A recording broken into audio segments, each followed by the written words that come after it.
Thought I would share this with you guys. Maybe you could help make some sense of it. Be September 2011. Be working on fishing trawler in POC NW. Cloudy day. It's always cloudy. Don't catch crap. Hit half of our normal load at the end of the shift. Engine room goes down for maintenance. Captain says he wants everyone above deck. Cap is a bro. Throw out the big hook to try and catch some sturgeon because screw it, we're bored. Nothing for half an hour. Cap comes back up when engine is fixed and tells us to get to work. We tow the big hook in, and throw a little tuna off of the catch on there and try it. We all go below deck because Captain wants a meeting. Come back up an hour later after the meeting, and we reel in the big hook, not expecting to see anything. We pry it up, one of the deck hands starts freaking out. Run over to the side of the deck to see the head of a damn great white. We are so screwed. Start reeling it up so when we cut the line we won't lose as much. It's freaking bitten in half. Something bit a goddamn full-size great white in half. Cut the line, half-foot steel cable. Don't ever talk about it. The tag, initially attached in November 2003 off southwestern Australia, was set to record ambient temperatures and depth. Its data showed that 4 months after it was attached, the female great white abruptly dove to a depth of 1,903 feet, 580 meters. The ambient temperature surrounding the tag spiked from 46 degrees Fahrenheit to 78 degrees Fahrenheit, 8 degrees Celsius to 26 degrees Celsius. That rapid descent in temperature increase made the researchers think that another large animal swallowed the 3-meter shark whole, and then plunged into the Stygian depths. They think it was a really goddamned enormous great white shark. Be on a ship. Working at night alone. Hear singing coming from far away. When I look in the direction the sound is coming from, it stops. I just ignore it for the next hour, think maybe a fisherman singing. The voice starts becoming louder and louder. Sun is already rising.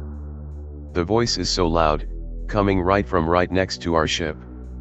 I go and check around. The voice stops, there is nothing. No boats, not anything. When the sun set the voice stopped. I'm skeptic but I can't explain what happened that night. My friend urged me to write this up and post it after I told her about it. I've had this sitting here for about an hour now, and I've just haven't been able to bring myself to post it. Until now. Let me give you some background. I have to warn you, I have a tendency to ramble, but some of this is important information you need to understand what I'm about to tell you. I'm an intern in charge of reviewing video footage for a ROV mission. I can't tell you where, but I can tell you why. For those that don't know, an ROV is a remote-operated vehicle. This will be the first time the ROV has gone into such deep waters, so they've expanded the team and hired me. Up until now I've been watching and categorizing footage from past ROV dives as the ground team prepared and flew to their location. It's taken them a few days to set up in Puerto Rico, but they were able to go out on the boat yesterday and operate the ROV, Jake, for about 2 hours before bringing it up. For those of you who are curious, it's fairly standard to name ROVs. Heather, the head for this expedition, tells me that the first time is always a trial run to ensure that the equipment is fully functioning. Samples won't be retrieved until later, which is disappointing since while they'll be briefly analyzed after they're retrieved, the team on the ground doesn't have the facilities to process them. This means we get to analyze them here, and I'll get to help out. Samples of sediment haven't been brought up from depths like this before, so understandably I'm excited. As an intern my main responsibility is to provide support wherever it's needed. Since we're pretty much buckled down and waiting for our guys to send back samples, I've been going through the test video.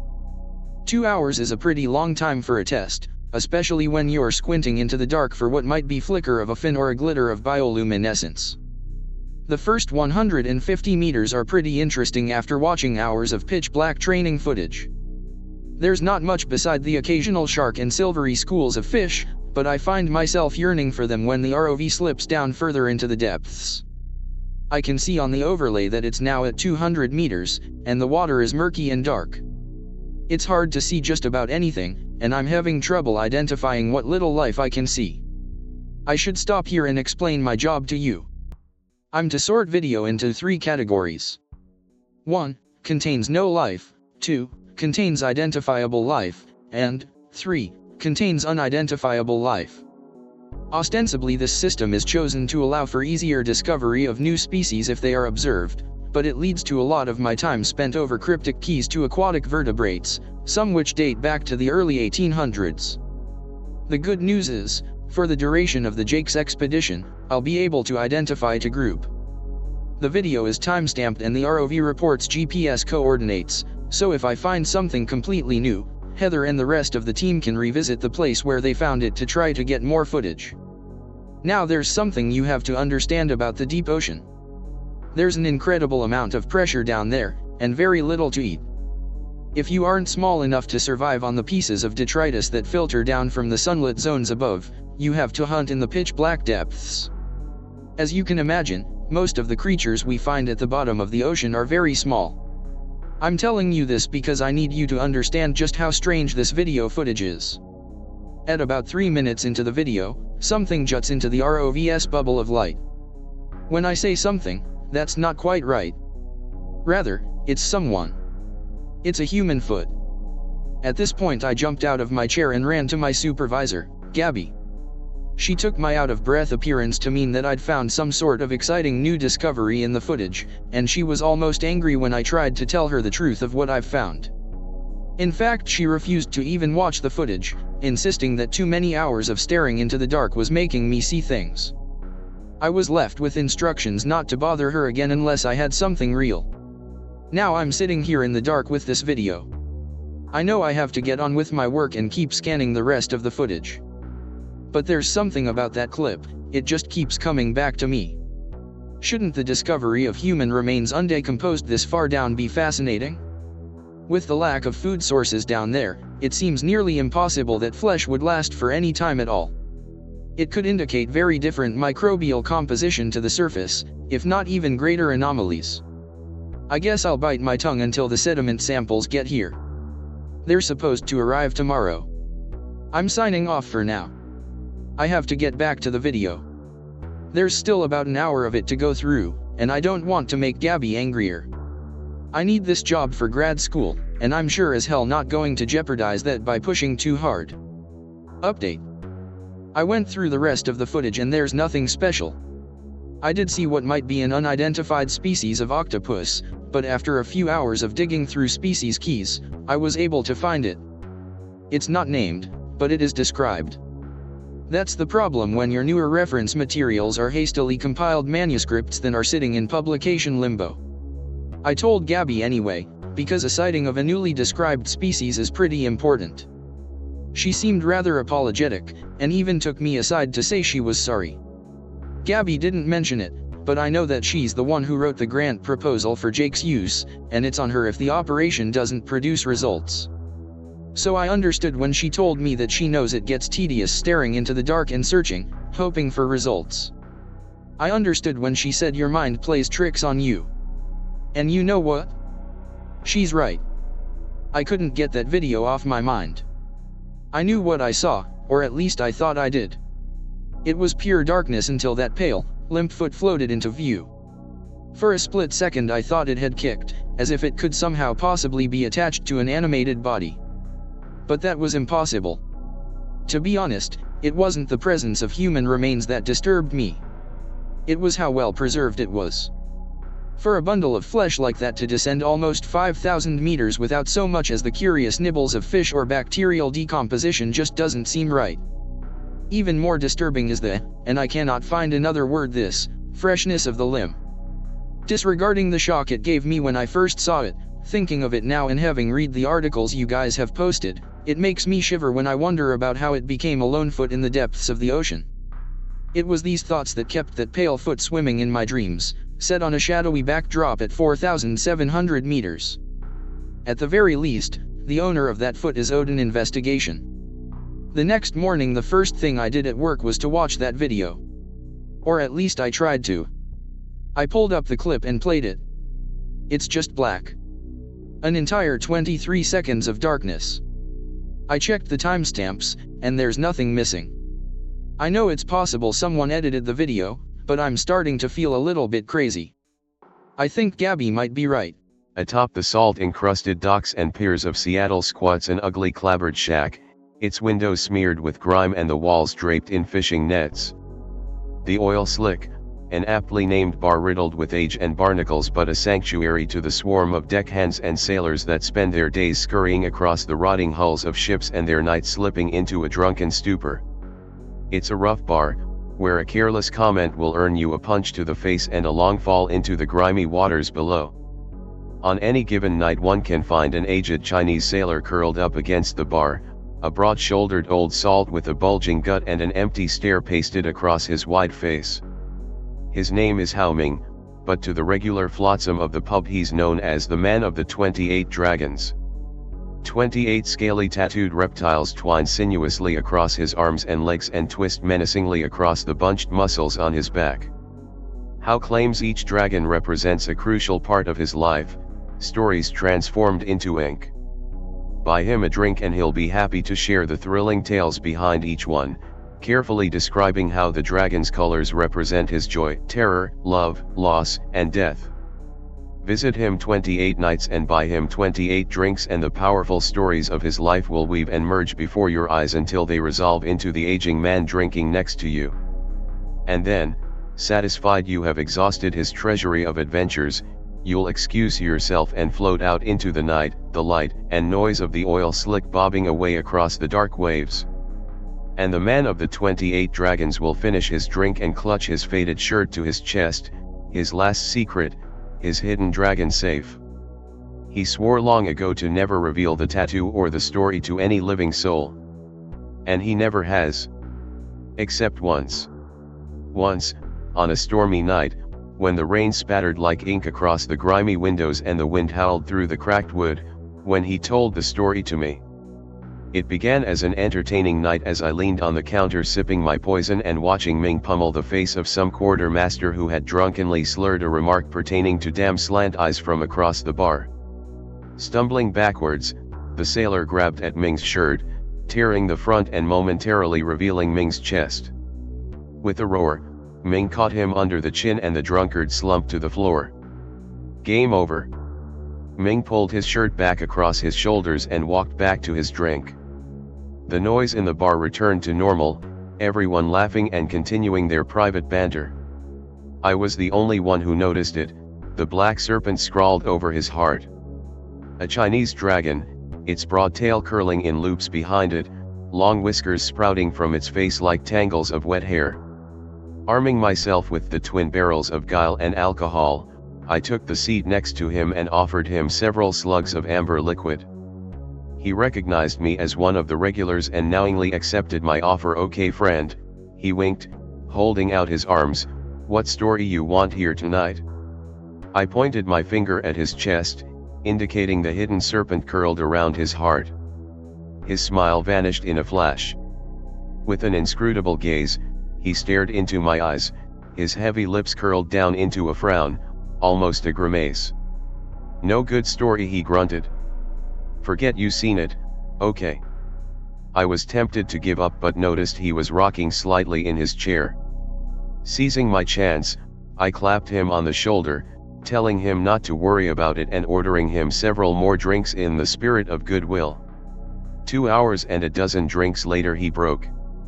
He began to sob quietly into his cup, telling me he was sorry, that he wanted to tell me but swore he wouldn't. With the precision of a surgeon I knifed across his slurred words and stabbed into his psyche, prodding and poking until he dissolved completely. Closing his eyes, he began the story of the Black Dragon. I share it with you here. The old clipper threaded its way across the currents of the South China Sea. With a hull filled with rice she was bound on a 3-week trip to Sydney. Ming, the lines of age not yet etched so deeply into his face, was a simple deckhand on the rusted, peeling bucket. The days rolled into nights as Ming performed his duties, his mind locked on their destination. The poor condition of the ship meant it needed a long overhaul in dry dock when it reached port, granting the crew a longshore leave. The men joked every night around the dim steel cabin about the things they would drink, the places they would go, the women they would meet. But on the 10th day of the voyage, fate rose its middle finger against the ship, and Ming's life. As the morning wore on, a steady breeze from the north quickly built into a typhoon. Waves pounded against and over the ship as the stinging wind tore across the bow. For the next 30 hours Ming and the crew struggled against the howling chaos, shifting ballast and pumping the holds. Each man put every ounce of strength into saving the clipper, and ultimately, his own life. 2 of the crew were torn from the deck and swallowed by the storm. And at long last there was nothing left to do but sit in the dark cabin and beg Poseidon for mercy. The crew awoke to a cloudless sunrise, the sea once again tranquil and flat. Walking outside, they surveyed the damage. The rudder had been torn free and the engine blocks destroyed, the ship was adrift. The cargo hold had been flooded, the cargo lost. Even worse, the crashing waves had reached over the boat and sheared off the communication tower. Without radio or navigation, low on food and fresh water, the crippled ship drifted helplessly across the blue expanse. Ming lay prostrate on the metal deck, feeling the sun beat savagely against his body. 3 nights ago the food supplies had run out and the water was put on ration. A deckhand had died of an infected wound. Another injured man had escaped slow, lingering death by hanging himself. Morale was nil, even the captain had begun to eye the end of his own pistol. The next night, a light appeared on the horizon. "Rescue!" cried the men to one another. They quickly built and lit a signal fire on deck and waved flashlights into the dark, yelling and screaming out to their saviors. Their efforts were successful, the bright light was moving closer. At this point in his story Ming dropped his voice into a low whisper. The crew's elation only rose as the ship drew near. Soon, a second light could be discerned under the first. The glow from the ship lit up the dark outlines of the men on the deck, they laughed and shouted hello. Across the water. But not Ming. Backing away from the light, Ming stumbled down the deck until he reached the cabin. Peering out of a metal porthole, he watched the men slowly realize what he had noticed first. There weren't 2 lights. There was one light, reflecting off the undisturbed surface of the water. Above, floating high over the waves, the ship glided into view. A dull silver dome, hundreds of meters across, eclipsed the stars as it bore down upon the boat, its underside blazing with the inferno of the sun. A fire of light climbed up the sides of the hull and spilled across the deck, enveloping the crew. Hard hammering, Ming collapsed below the porthole. Outside he hears the surprised cries of the men rising above the crackling of the luminous air. A pistol shot rings out. And another. Ming flees across the cabin, spotting a metal locker he ducks inside, pulling the door shut. More shots. Then the cries of the men morph into screams and shrieks. Crouched over, Ming peers through a gap along the floor of the locker. Suddenly, the screams stop in mid-breath. A spear of light smashes into the boat, the steel hull groaning and twisting. The inferno spreads across the length of the boat, penetrating into the cabin. The light pounces from the gap into Ming's eyes, with a yelp he falls back. The blaze vanishes. Silence shrouds the ship. Ears ringing and eyes burning, Ming's head reels. He crouches down to peer through the crack again. Nothing. Minutes pass. With short breaths he slowly reaches up to the latch. But as vision swims back into his clouded eyes and the ringing in his head subsides, he freezes. A soft noise brushes against the cloud of silence, pit. Pat. Half deafened by the hammering of his heart, Ming listens to the stillness outside. Pit, pat, pit, pat. He leans back down to the slit and peers across the cabin. Blinking the darkness out of his eyes. Pit, pat, pit, pat. The gentle disturbance growing louder. Pit, pat, pit, pat, pat.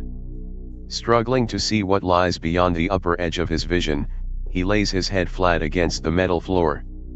A long, black tendril drips down from the darkness above. Pat. Ming nearly cries out, but swallows before it escapes his lips. Pit. Wide-eyed, he gazes as the thin legs of some unknown creature gently slap against the floor. Pat. Cylindrical, an inch wide, the legs end in a knobby stub that flattens as it hits the metal. Pit. The legs stalk back and forth in front of the locker with the gentle rustling of disturbed leaves. Pat. Pit. Pat. Pit. Pat. Pit. Pat. Pit. Pat. Pit. Pat.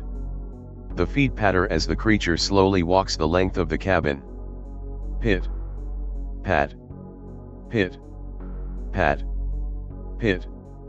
The tendrils pause in front of the locker. Frozen in fear, Ming watches as they delicately lumber closer. Silence.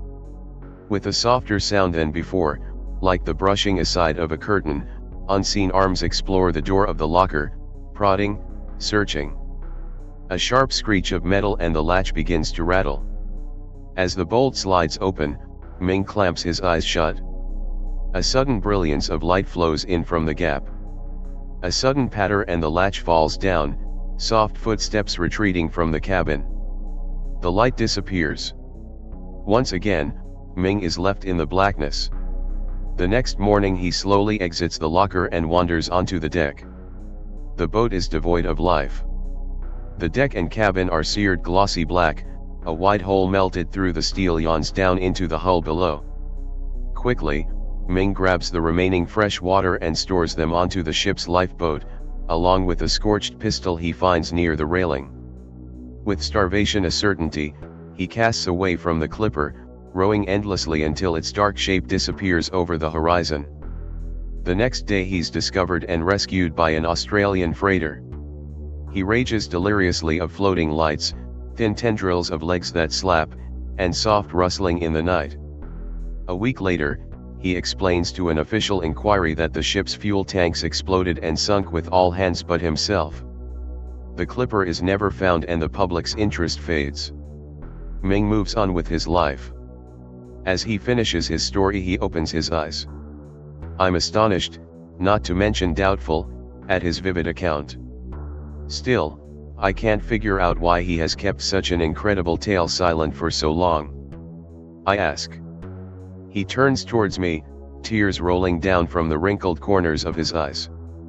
I shouldn't have told you story, he mumbles, I no tell story, and people stay happy. Annoyed, I grab my hat and rise to leave. Suddenly, he grabs my coat in both hands and pulls me towards his face. The sounds. He cries, I hear them before. I hear them after.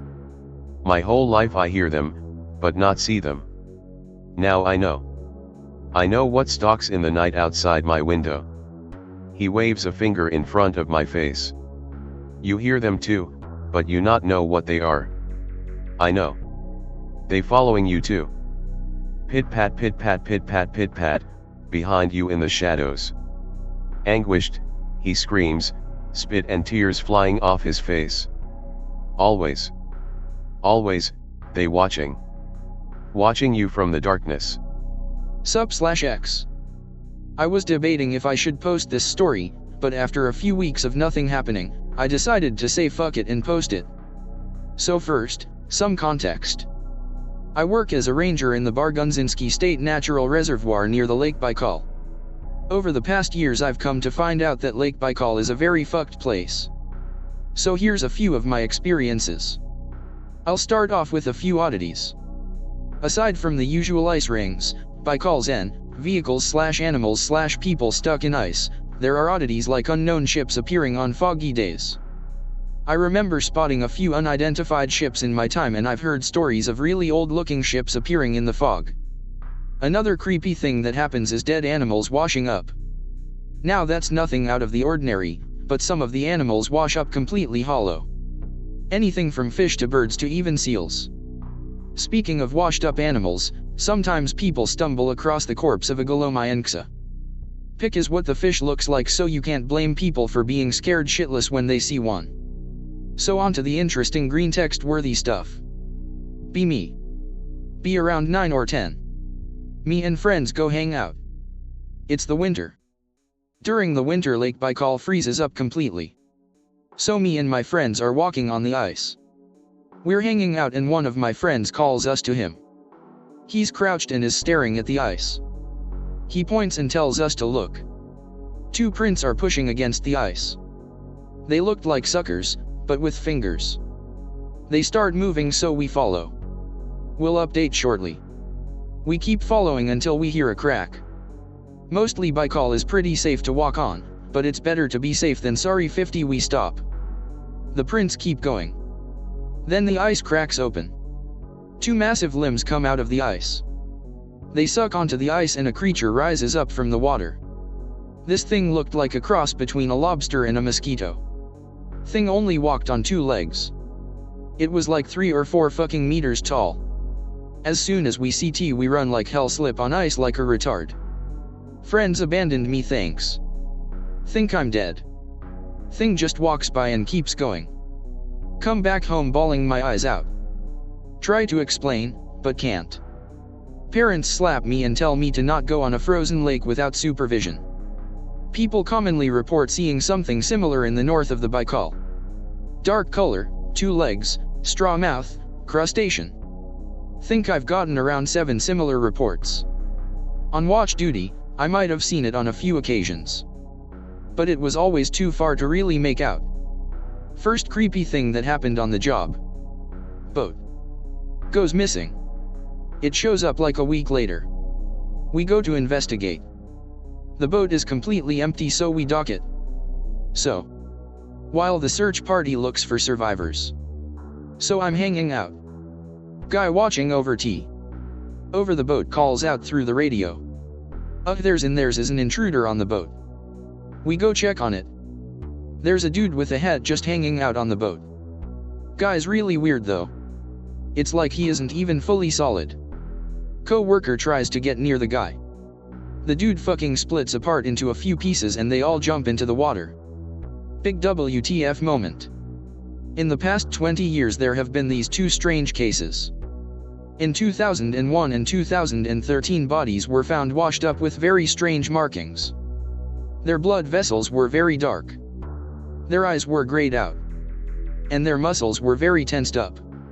In the first case, forensics came back telling us it was just drowning and exposure.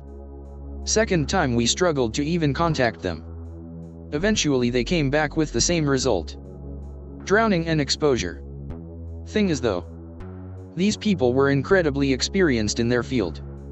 Another thing was that the second guy was reported missing 2 weeks before we found him. Yet his body was in prime condition. So about 2 months ago we get a report of a washed up body. We came to check on him. It was an old person who hit his head somehow and drowned. His skin was pale and his vessels stood out. Could tell he didn't die like the other 2, but the look of him reminded me of them too. Just to preface, he did not die the same way as those 2. Clear differences were signs of decomposition, his body being relaxed and his eyes having color. Brought up the similarity to my coworker.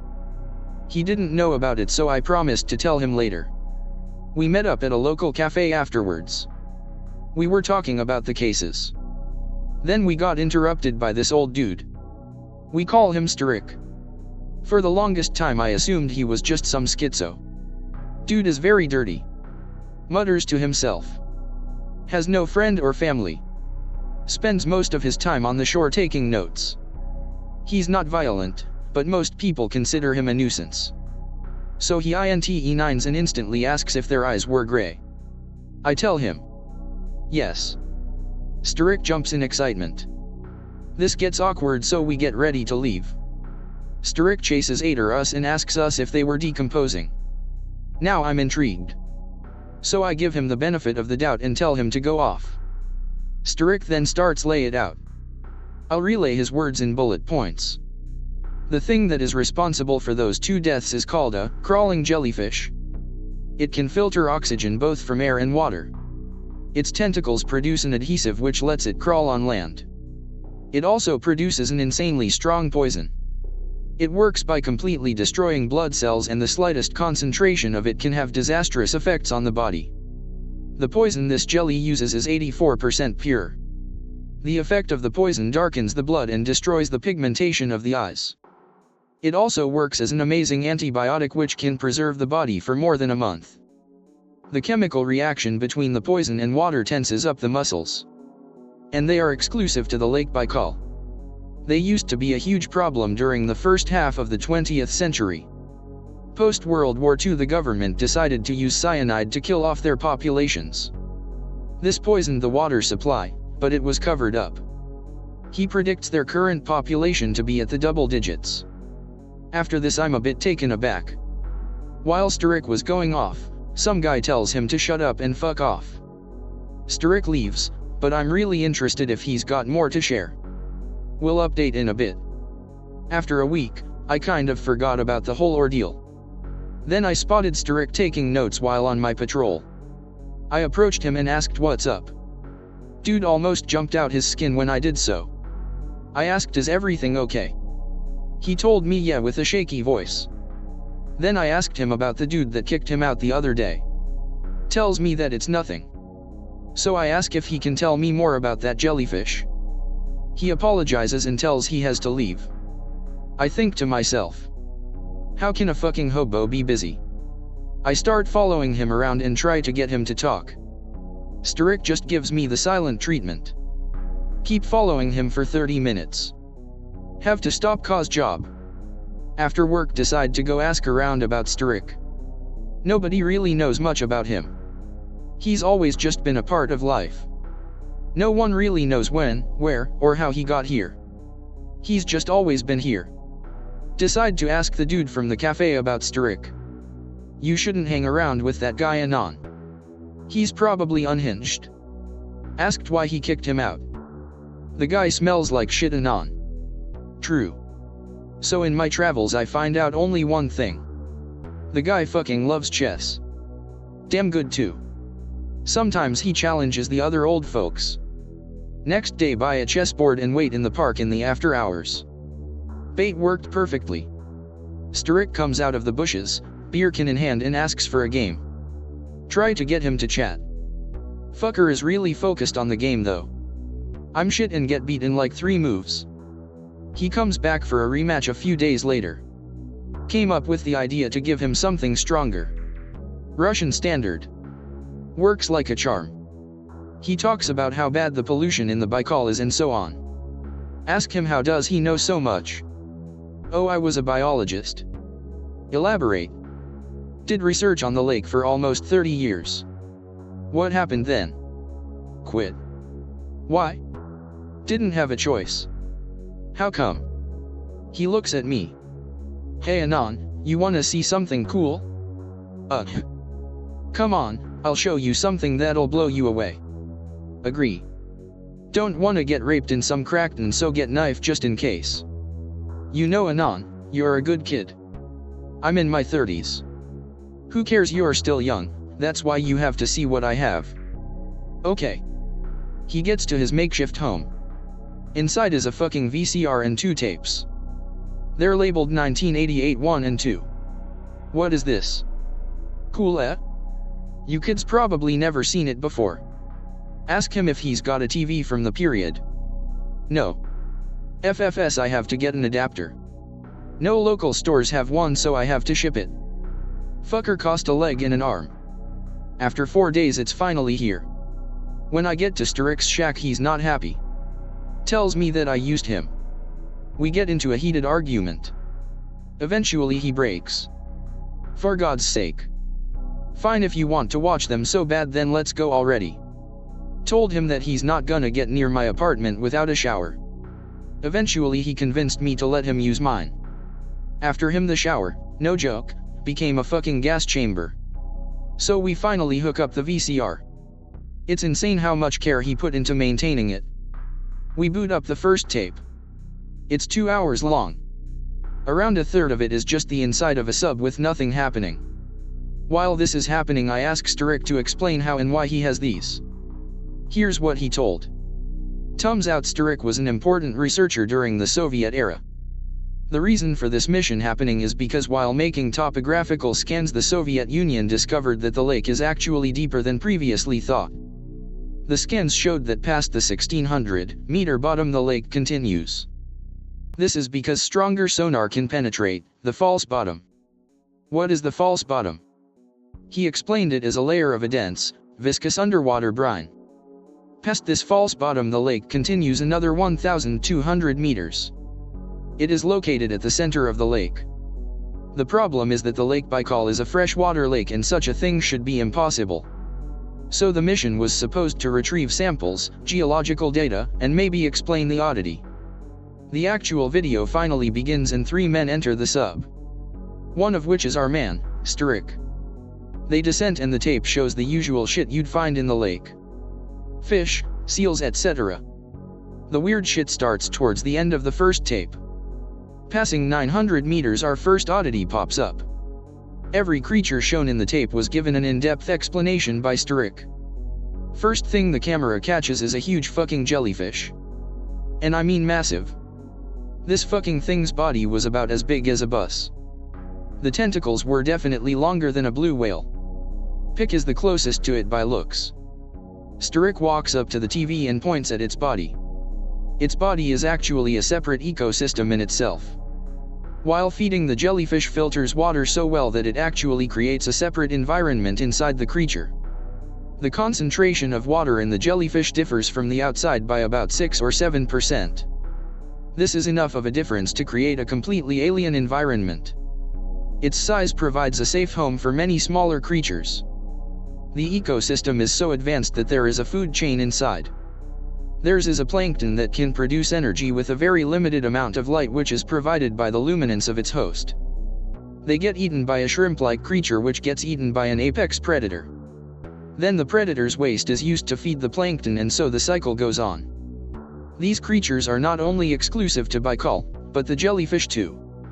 The men in the submarine don't seem all that surprised about it. So I ask Strick how long they've know about it. Ever since the 50s, they started washing up en masse after the extermination of the crawler jellyfish. As they go deeper the lake bed is covered by whale bones. The thing is Baikal isn't home to any known whale species. One of the whale skeletons begins to move. Holy shit. It's the fucking ghost fish. I remember the few reports of a massive see-through fish swimming near the ice. Here's how Strick explained it. It turns out that the bones are reanimated by a single-celled organism.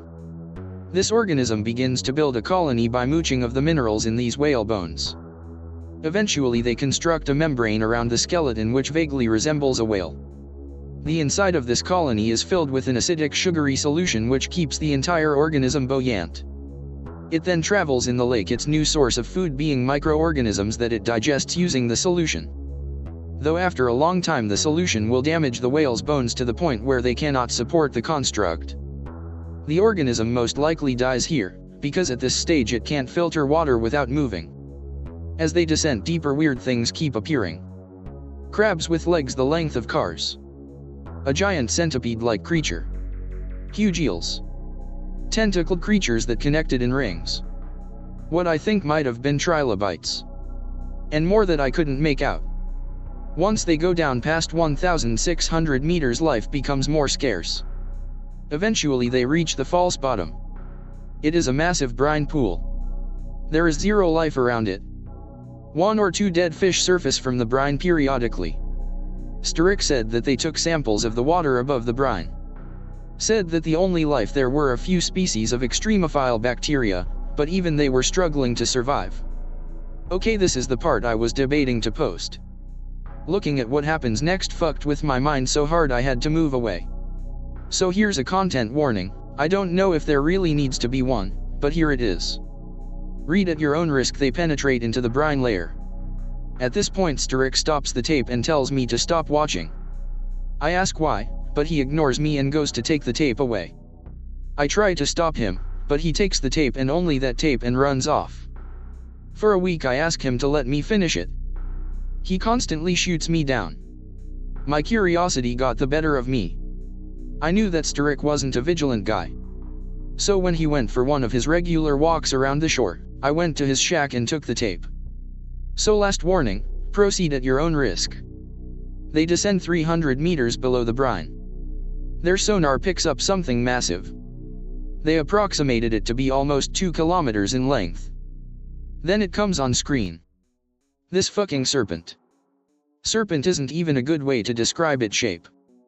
It just being there fucked with sonar, the cameras, and the crew. The entire crew spent like 10 minutes just screaming and raving. Its eyes stared straight into the camera. And no matter where I was, its eyes followed me. While watching, I felt this weird sensation. It's like I knew that whatever I was looking at was fucking evil. Everything about it was wrong. In time, one of the crew managed to get a grip and sent the submarine upwards. After the tape ended, I could hear it. It was this feeling in the back of my head. It was beckoning towards the lake, toward it. Fucker didn't even speak a word, and I knew what it wanted. I couldn't take it, and I went to talk to Strick. As soon as he saw me, he punched me in the jaw. Get called a fucking retard. He takes the tape from me and snaps over his knee. This is why I didn't want you to watch these tapes. I begged him to tell me what's going on. After he calmed down, he sat down. And he asked me a question. Here's what he told me. Back in the Cold War, the Soviets were planning to use Lake Baikal for propaganda purposes. But their scientists could never figure out why exactly this kind of diversity was exclusive to the lake.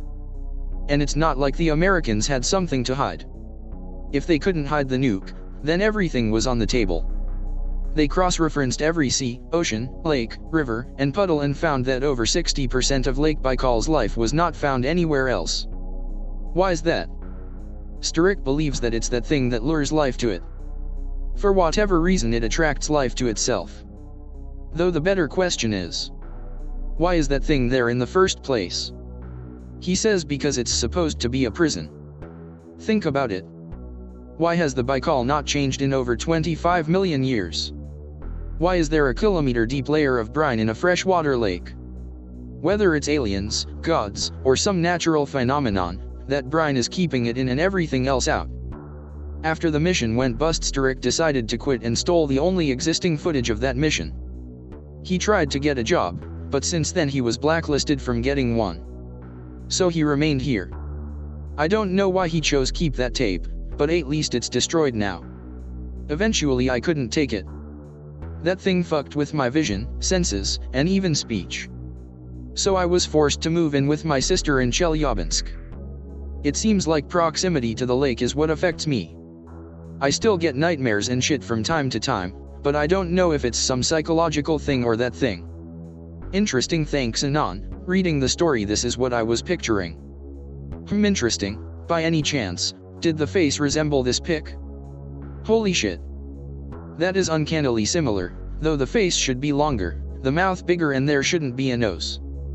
If you did this, combined it with Anon's post and got rid of all the fins and made the body smooth, you would get an almost perfect recreation. I've got an interesting one that very few people I've told believe. A little bit of background, my best friend and I have known each other for 20 years and are now both nearing 30. We grew up in Southern California on the beach and have been avid surfers since we were children and have spent the last 10 years diving and spear fishing. We are extremely comfortable in the ocean and are very familiar with the local flora and fauna as well as many of the rare out-of-area visitors. For the last 5 years, we have very heavily gotten into spear fishing. I'm talking as soon as we get off work, meet at the beach, have our wetsuits and spear guns in our cars. We are absolute addicts and fish at least 4 out of 7 days a week. We both have GoPro cameras mounted to our Cressy spear guns because we love to show off any cool footage we get to friends and colleagues as well as on the spearboard forums. Now for the story. Just over a year ago now, we were in our usual fishing spot in between Bird Rock and La Jolla, about 400 yards offshore. The fishing had been fair for the day with some good sightings, but we had both failed to land any fish so far. We surfaced to talk about our plan of attack before heading back into it, and suddenly hundreds of bait fish sardines started scattering and jumping off the surface all around us. Now experienced fishermen will recognize this right away and know that it means a predator of some sort is beneath and scaring all of the fish to the surface. We are excited, so immediately dive down to look around but find nothing. The sardines take off at Mach 10 and we are left wondering what startled them. The water out there is about 40 to 50 foot deep on top of rock reef, and any large predator is easy enough to notice immediately if you keep an eye out, but we can't see a damn thing. Then I start to realize there's nothing out there swimming around. In an area usually termed in with life, everything has gone into hiding. We surface again to discuss the strangeness of this, as in our entire diving career we've never seen all reef life completely disappear even in the presence of schools of sharks or sea lions. The second we get to the surface and start to talk, we are hit with what I can only describe as an underwater shockwave pulse. We could feel the compression and movement on our bodies, and we both just shut up and stared at each other.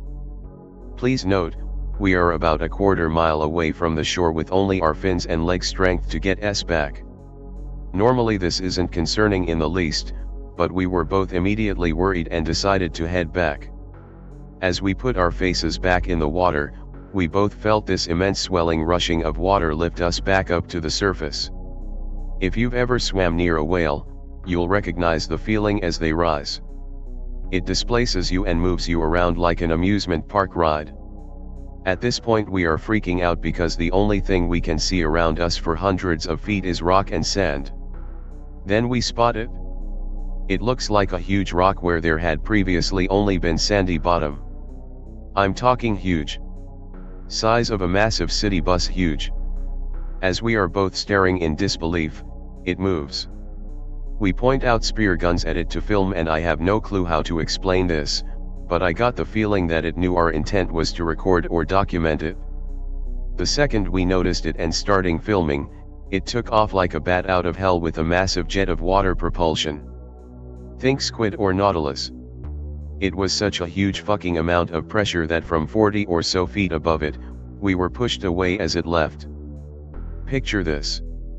It's a fairly normal looking rock the size of a large bus that somehow moved into position without us really noticing, then took off so fast once it had been spotted that it was out of sight before you could blink. Here's the part that makes me question my sanity and if it was a cryptid. When we both got home we reviewed our footage and found that both of our cameras had malfunctioned within seconds of each other right before we would have captured it on film. To this day, we have no fucking clue what it was, and the guys at the Scripps Institute think we are completely ducking nuts. Also, CAPTCHA just asked me to identify bodies of water such as lakes or oceans.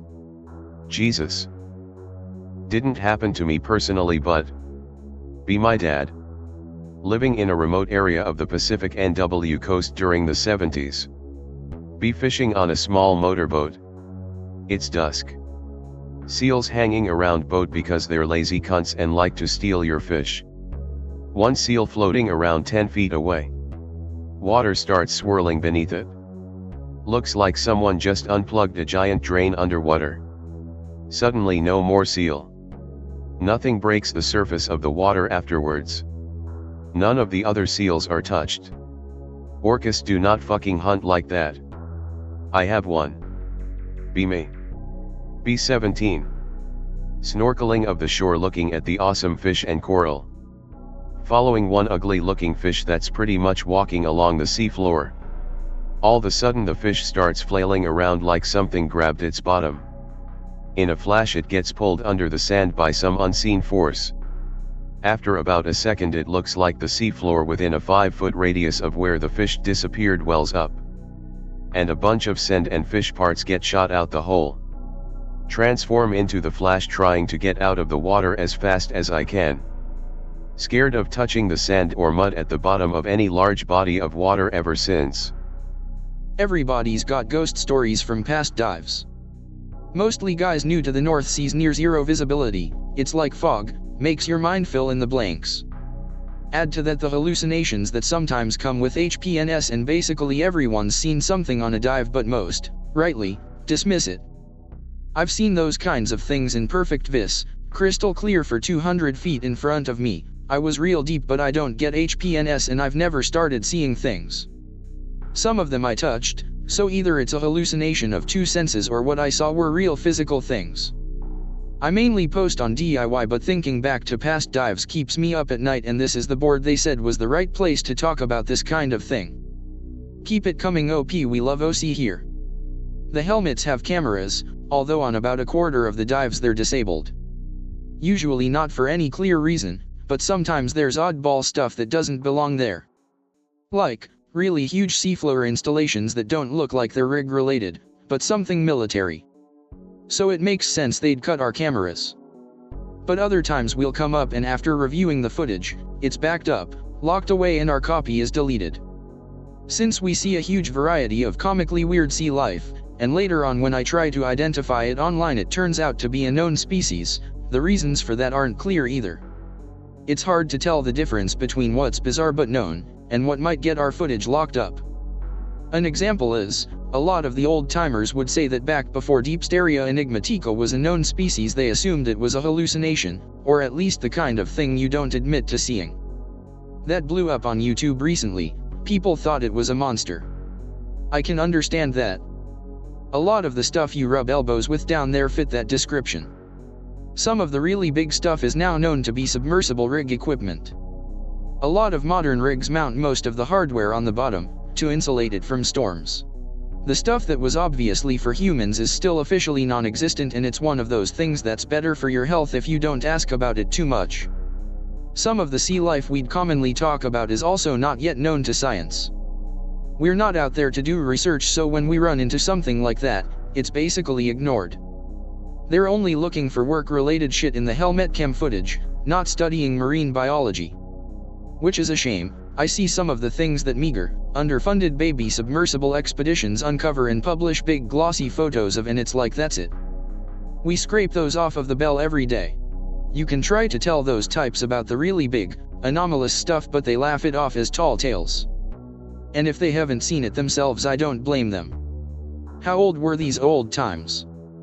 Did you look at Wiki before using this example? No? Early 1970s I'd guess. Hard to believe but man hasn't been routinely diving that deep for more than half a century or thereabouts. I suppose that's plausible but it's unlikely that you dove with such men. One of the things I learned from a buddy is that since light doesn't reach the depths we work at, all the food has to come from shit that drifts down from the surface. So there's not much food to go around and that limits how big/energetic the animals can be. There's some exceptions, like giant/colossal squid and whales, but the squid are basically the only mega-scale predator down here and whales dive from shallower waters. But there's also this thing called deep-sea gigantism, where animals will grow to much larger sizes than their related species further up. Seems contradictory. And it doesn't apply to jellyfish or crustaceans apparently.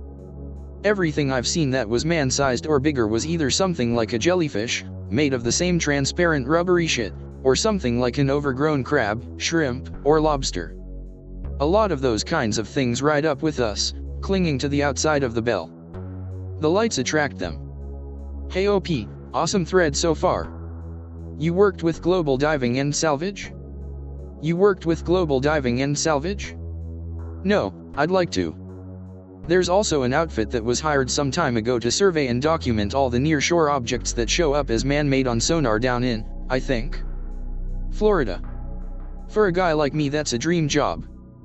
Deep sat diving, on rigs, or other equipment is something that grows on you in a big way but I can't really say I love it. It's just addicting. If I were out to fool you, yeah, I probably would have eased you into that. Suffice to say there's loads of man-made shit in the ocean that isn't advertised. Nuclear subs don't just have a docking collar for rescue. Any idea what the bloop is? Hey guys look. It's some OC. Let's tear holes in it instead of enjoying it. No. I've seen a couple good candidates in that size range but they were all jelly-like colony creatures. I can't comprehend how they'd make any noise, let alone one that loud. Must be something similar to a whale. Well, fake a lot of shit is built underwater. Just take all the wiring between North America and Asia. Also, have you ever seen something that scared you shitless? Have you ever been attacked? Because fake squids often attack things that glow. What company did you work for? What was the biggest creature apart from a whale you've seen? Have you ever seen something you couldn't explain? Have you heard anything like the bloop? Also, have you ever seen something that scared you shitless? Yes, First time I saw a siphonophore, and again when I saw something obviously related to jellies but on a huge scale. It was hollow and billowy but unusually opaque so you couldn't tell unless you touched it. Just a huge fucking wall of pale undulating flesh suddenly closing in, passing by, and then receding into the distance. There was also what I think may have been some type of saltwater gator with flippers, but when I described it to a buddy he assured me it was a Greenland shark. That wasn't a fucking shark. I'd need to get a better look to say what it was, but it wasn't a shark. What was the most paranormal or fucked up thing you've experienced? Something you still can't explain yourself. What was the most paranormal or fucked up thing you've experienced? Something you still can't explain yourself. Well, when I say I don't hallucinate, I mean I don't see stuff I could mistake for reality. And I've got an above average tolerance, I think. But there are occasionally dives past the 1,000-foot mark, and on one occasion 2,000 feet, which is right up on the limits of what humans can survive, where the brain just kind of goes nuts. My understanding is that the pressure reduces the firing threshold for neurons, so they just kind of fire randomly.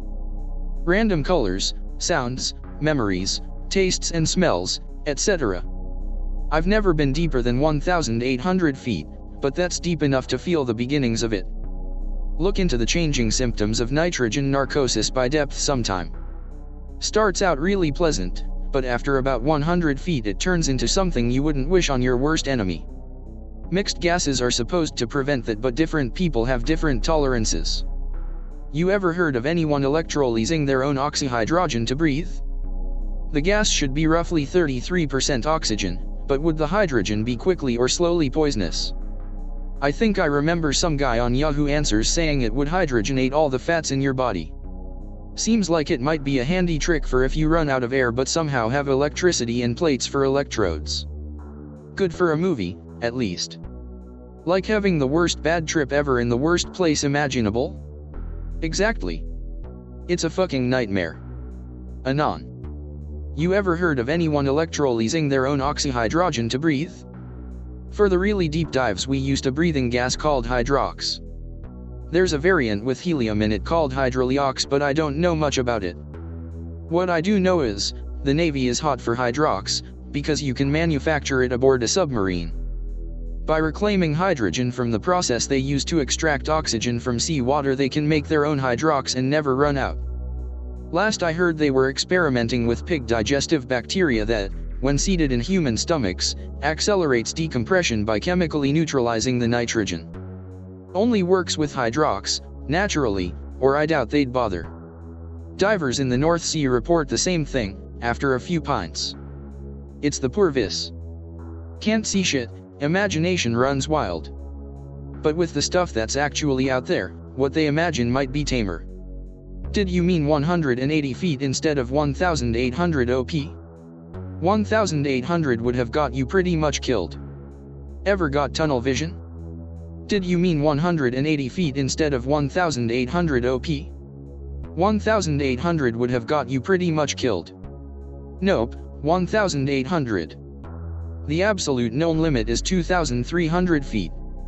I realize the pressure seems like an issue, but if you slowly acclimate in breath mixed gas which also increases in pressure with depth, there's nothing compressible in your body that's still at sea level pressure. You're fully saturated, through and through, adapted to the water pressure like a fish. The 2,300 foot limit is for neurological reasons. There are some barriers we just can't pass yet.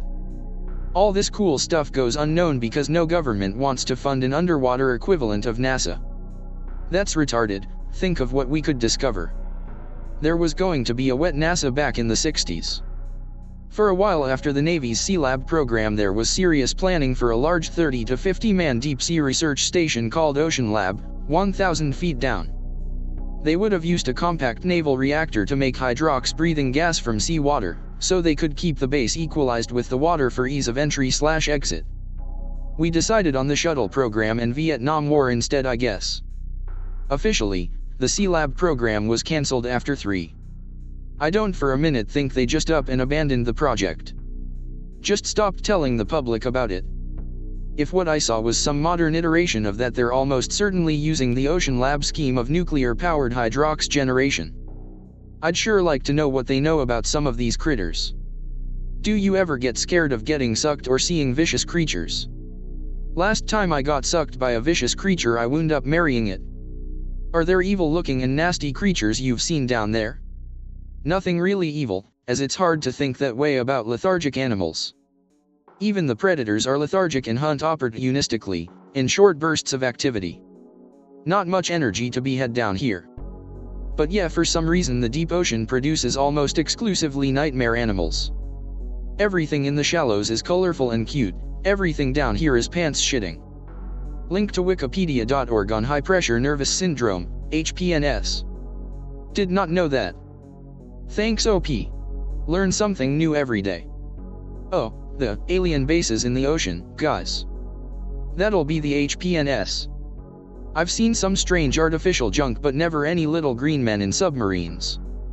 Have you seen deep sea creatures that scared the shit out of you? Couple times. If it's a known animal, it's not nearly so bad as when it's something new. Psychologically, we're just not made to handle those kinds of encounters. The siphonophore was one, for me anyway, since I didn't know what one was until it came down right on us. They kinda unfold from something small into this mass of tangled tentacles, seems impossible it could all come out of that small body. Really did my head in, took a sick leave after that dive. What keeps you from freaking out? Look at the ground. Helps to have a fixed point of reference. The endless black expanse around you doesn't help. Opinions on mermaids and civilizations down below. It's my /X right to ask this question. LOL. There's an alarming number of people living and working down there, shit you'll never see on modern marvels. But they don't have fishtails. More or less the same thing China's building now, but they're bragging openly about theirs. Hey OP, not sure if you're still here, but I have a question. When I was about 6 years old, I almost drowned 3 times. I remember being under the water, not being able to move and just passing the fuck out. Ever since, I've been terrified of water. Not just thalassophobia, fear of the ocean, but full-on hydrophobia. I don't even like swimming in pools. It doesn't terrify me, but I'm still very uncomfortable. I am a good swimmer, but I'm just scared of the unknown. I hate not seeing what's behind me, and I feel out of place in the water, like I'm not supposed to be there, and a shark or whatever could just fuck my shit up and I couldn't defend myself at all. Did you ever have these fears? How do I get over it, as I love boats and diving? Did you ever have these fears? How do I get over it, as I love boats and diving? Nope. So long as I'm at the same pressure. I don't trust 2 things, nude suits and rebreathers. Needs to be at ambient pressure and needs to have bubbles coming out of it. I don't care how thick the hull is, water pressure doesn't fuck around. You don't fight it, you adapt your body to it like a polite visitor. Do you dive using a nitrox mix? What are your times spent submersed and what are your decompression times like? I presume you have a pretty nice rebreather. No, nitrox doesn't meaningfully increase safe depth.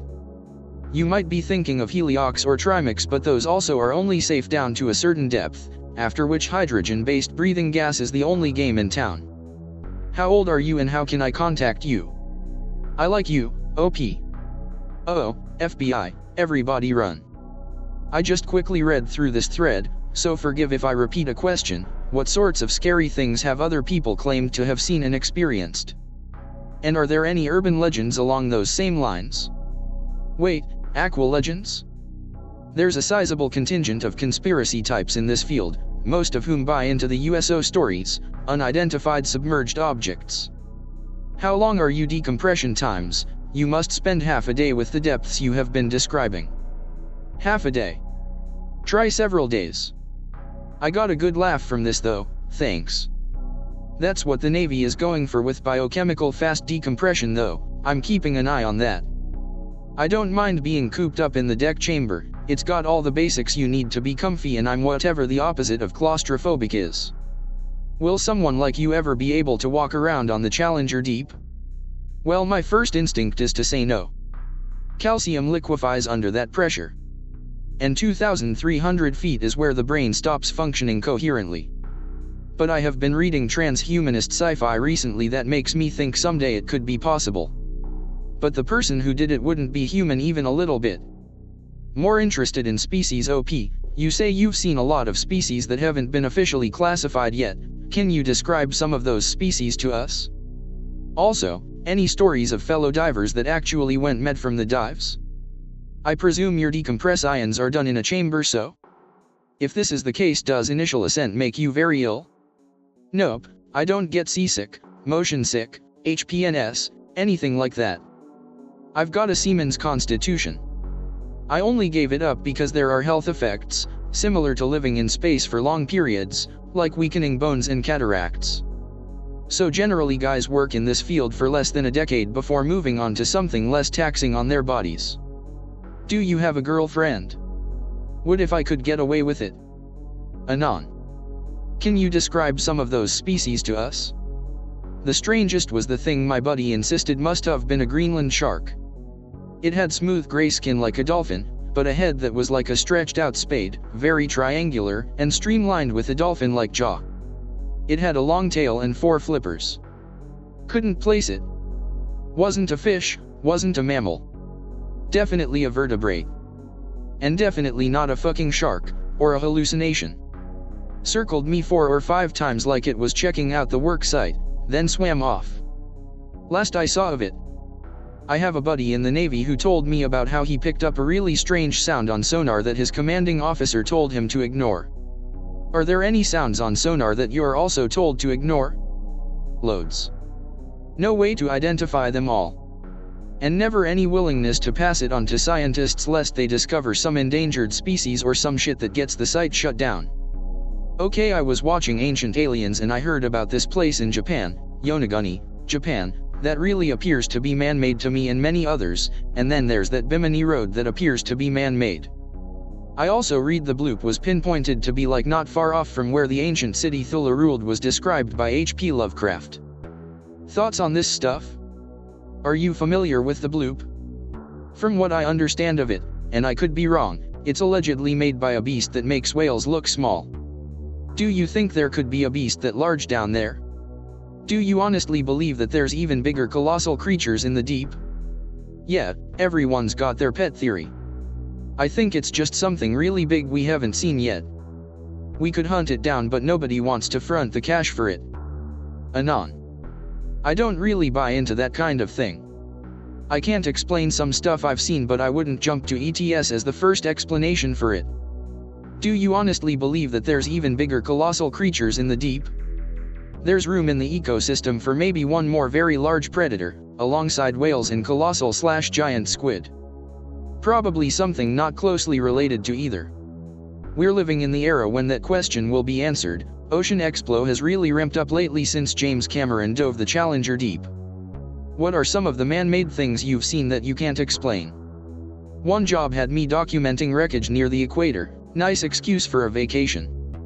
Well into the twilight zone I saw clusters of big, nets? Bags? Some kind of thin rubbery material. Each holding down a huge bubble of air and glowing from some inside light source. Each one was restrained by a circular metal platform with legs. I assumed it was some kind of fish farm or sensor cluster or something. The footage was wiped, so I'm gonna go with Navy sensor cluster until I find out otherwise, i.e. never. OOP, by the way, are you able to upload any other photos you've taken down there? Most important question, would you fuck a mermaid? Depends which end. Whoa, what the fuck is that in the picture? That's almost exactly what I saw. Head's still off, tail should be longer, but the rest is dead on. Timestamp picture with your old scuba gear and or old diver's license. Done. My depth master and diver's Rolex. Asking him to get out tons of heavy scuba gear. We don't own that stuff, the company does. Was there ever a point when you thought you were legitimately in danger/threatened and not just scared? Yes. The only time I used a rebreather it malfunctioned. Afterward it was determined shockwaves in the water from pneumatic tools we were using caused it, and that's apparently a known issue. I felt lightheaded, got tunnel vision, etc. And felt certain I was going to die. I can't explain it, that specific feeling, imminent death. I woke up inside the bell. Dive buddy dragged me from the worksite back to the bell, and once topside they sent in medications through the Daco chamber's little airlock. Historically, the earliest rebreathers required that you actively look at the dials and control your own portions of oxygen and other gases. It had no computer of any kind to do that. Those early users must have been maniacs. How good was the pay? What skills do I need to become a commercial diver? $50,000 to $60,000. Very good money, although you realize why right away. Some can't handle it, others live for it. That's for 5 to 8 years. You're pressured to quit after that to avoid liabilities for your health issues, which will show up guaranteed if you keep doing it much longer. Learn to weld. That will widen greatly the number of jobs available. Also, there are loads of get certified quick in just X number of weeks. Programs. Avoid these, sketchy as fuck. A legit program will last most of a year. Generally speaking, decide ahead of time who you want to work for, then ask them directly what certification programs they look for. FFSOP. Answer me. Has there been any documented incidents where divers of your kind has left nothing but a bubbling hose? Fucking gone. Like a shark ate them whole? I need to know. There have been deaths. In almost every case the remains were recovered. Nothing really approaches the awfulness of the Byford dolphin incident though, and probably nothing ever will. OP, did you have any lasting symptoms after you'd emerge, such as headaches or something? It's normal to come out a little bent. Never anything major. I'm made for it. Also, how was your work schedule? Did you dive like every day for about a month and then stayed on leave for some time? Yeah, depended on the job, but the 3 months on 3 months off schedule agreed with me. I didn't really have much to look forward to at home. Have you ever helped out in scientific/zoological studies? No, despite the shit we see, none of it is ever sent to marine bio researchers. Which is a huge waste. The oil and gas industry has insane resources. We spend 100 times more man-hours underwater. Just by sending them the footage we could advance the hell out of marine science.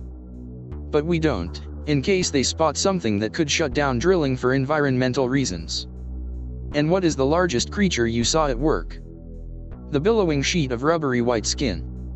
So big I couldn't see the end of it, in any direction. It was hollow but had the illusion of tremendous mass. Did the dolphin-like creature look anything like this? Yes. That's it, exactly.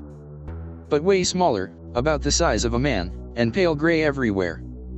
OP, do you dream of reincarnating into a fish? Nah. Dolphin, maybe. They're brothers. They come hang out with us and watch us work on shallow water jobs. Welding in particular captivates them. When and where is your next dive, OP? I quit, years ago. I'm an instructor now. You can't do deep sat diving for more than 5 to 10 years or your body starts falling apart from it. Do you know anyone that did that for over 10 years? What exactly happens to them? How would one get into being a commercial diver? Start from the end point. Figure out which company you want to work for, contact them and ask which training programs they favor for applicants. After that it's 6 to 10 months of training, then you're off to work. No. I'm fairly exposed as is. I don't know how much trouble I could actually get into for this, but I've heard stories. Stories. Do tell. Friend of an uncle's brother type of stuff. So and so talked about seeing military hardware on a dive and was never heard from again. Low probability of being legit, but caution is the friend of the wise. Do you think we will ever explore all the depths of the ocean, map it out, etc.? We're doing that now. Will technology ever be able to? About 5 companies are working on full ocean depth subs. Cameron beat them to it. The technology is now, provably, capable of exploring the entirety of the ocean even at the deepest points. What would we find down there? Truth is stranger than fiction. Something that could lead to technological breakthroughs? Already happening. New energy sources? Already happened, methane hydrate. Secrets of life? Some now think life originated around thermal vents. We're right on the brink. The answers we want hide in the deep. Infopix on here said only 10% of the depth has been explored. I thought. That's true. But it's also true that we're in the process of exploring it. You live in the right era to witness that process. Did you ever came to the brink of being desperate down there or otherwise witnessed a colleague almost losing it? On a few rare occasions. Keep in mind we're primates. Our instincts are suited for tracking prey across the savannah. Riding a steel capsule a quarter-mile undersea while breathing an artificial atmosphere. Then diving out into an enveloping cold dark abyss and trudging across powdery white terrain last seen by our ancestors hundreds of millions of years ago is about the most unnatural condition I can conceive of for us. What country you from originally? Do you believe helping the human race and others and not just yourself? You ever used computer to crunch data for science on a Bunnock project? If so, which one? Did you ever encounter UK Navy military personnel with nuclear or laser technology mini-subs? Or heard UK underwater bases in North Sea? USA, yes, no, and it's pretty much an open secret that the Navy is developing long-range recon and combat mini-subs in direct response to China's construction of nuclear-powered deep-sea mining bases. Don't take my word for it, that shit made the news. Oh. OP, how often do you tend to see bioluminescence down there? Can you actually just randomly look off into the darkness and see flashes here and there? Turn off your lights and once your eyes adjust it's everywhere. Tell us about your experience with that big, billowing sheet of flesh. It was identical in texture to salps, or siphonophore, or similar colony organisms related to jellies. My guess is it's something along those lines. Either a huge hollow spherical membrane so big it looked flat up close or a literal flat sheet that somehow locomotes by gentle side-to-side undulation. Pick related. Shit like this, day in day out. If it's not one thing it's another. Lots of dull uneventful quiet darkness in between those times though. 6 hours of nothing, then 6 minutes of blasting shit in your dreesut. And it fucking slash extended to all limits of your vision slash? What the fuck? That brings to mind a disturbing reality. While massive predators may not exist, huge shit like that most certainly does. I hope I never have to go near another ocean again. Yeah, but it was tissue thin. Only the illusion of huge mass. Siphonophore can grow to a mile long. It's to filter feed on large amounts of krill or marine snow. Nonetheless, that's terrifying. Naturally, being that close to something that completely dwarfs you is horrifically brick-sitting. I would have built a castle. It was also more than likely more than a mile long, which is the scary part. In a black abyss like that, your field of vision is extended indefinitely. It was probably at least 2 or 3 miles, slash in every direction slash. In a black abyss like that, your field of vision is extended indefinitely. Nope, there's a drop-off that varies from 200 feet under the best conditions to 6 feet or less under the worst conditions. That's what vis means, it's shorthand for visibility. Basically I approached it thinking it was some kind of optical illusion or sudden rise because it matched the color of the sediment. It was really confusing for the area illuminated by my lights, directly ahead, to just look like a wall of white. When I got closer I noticed the billowing motion. I pressed against it, already expecting it to be an organism, and thinking it'd tear, but it proved surprisingly elastic. Most things native to extreme depths are fragile for lack of certain proteins, minerals, etc. I figure it's native to shallower depths and was swept down by currents or something. It didn't seem to belong that close to the ocean floor. Do you believe in mermaids? No. I think sailors on long trips, or stranded, used to fuck dolphins to blow off steam, and they came up with the mermaid myth to rationalize it. Ever dived at the North Pole? Nope, but I did once in Alaska. The thing is, you go deep enough, and it doesn't matter where on Earth you dive, it's the same temp or close anywhere. We've got special suits for that reason. They're not like the wetsuits you know, they literally keep water out entirely, but don't resist pressure, and circulate piping hot water through a spiral pattern of veins in the suit's skin, to keep us from freezing to death. Suitless deep-sea exposure will kill you faster than being blown out an airlock. In that case if you don't try and hold your breath you can stay conscious for most of 30 seconds. At 1,000 plus feet down, if you slip out of the bell naked, you're not coming back up. That's actually due in large part to the air mixture. If it's helium heavy, It makes it unusually hard for your body to retain heat. It's miserable, even dry. Very hard to stay warm. If you've taken a dip, you can forget about it. Survival at that point depends on getting the poor idiot into a hot water suit as fast as you can. Amazing thread OP, read every word of it in awe. Bookmarked the archive for future reading too. You can hear the same from any sat rat. Most will need to be drunk before they'll talk about the weird stuff though. You mentioned a giant sheet-like creature. Is this similar to the Dipsteria enigmatica? Fucking terrifying though. In the sense that both are large, thin invertebrates. I can say with some certainty that it was some kind of cnidarian, but that's about it. Also, what's the biggest siphonophore you've seen? Never been able to measure the really big ones. They just kind of stretch into the void in both directions, you can't see the ends. Unless it's coiled up. Even then you usually can't see one of the ends. They've been measured at up to 1 mile in length. Get a job in deep sea like op. Manly as fuck, fix industrial machines in the black abyss. One day, see this. Sweat, mutter to yourself that it's not real. They surround you and watch you work. You don't flip your shit, too hard for that, finish the job then ride the chamber up and decompress. Everyone wonders why you stopped talking to everyone and became an alcoholic. Could be, except that has tail fins. And the wrong shape flippers.